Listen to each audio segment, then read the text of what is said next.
সন্ধ্যাবেলায় Srinagar PSS staff এবং Amtali PSS staff একটা ম্যাক্স একটা যে গাড়ি TR01D 2872 নাম্বার, এই নাম্বারের গাড়িকে কিছু ধাওয়া করে উত্তমপক্ষ চমনিতে ওইটার কাছে ভেহিকলটার মধ্যে থেকে 1564 বোতল আমরা কফ সিরাপ উদ্ধার করি এবং স্পটে এগুলিকে আমরা সিজ করি।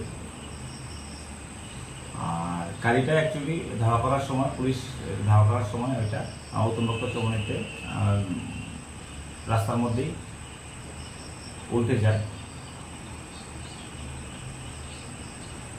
আহত কেউ হয়নি, এখানে যে ড্রাইভার আছে তাকে পাওয়া যায়নি। উদ্ধারকৃত যে সিজ করেছি আমরা যে কফ সিরাপগুলি, তার বাজার মূল্য আনুমানিক 5 লক্ষ টাকা হয়।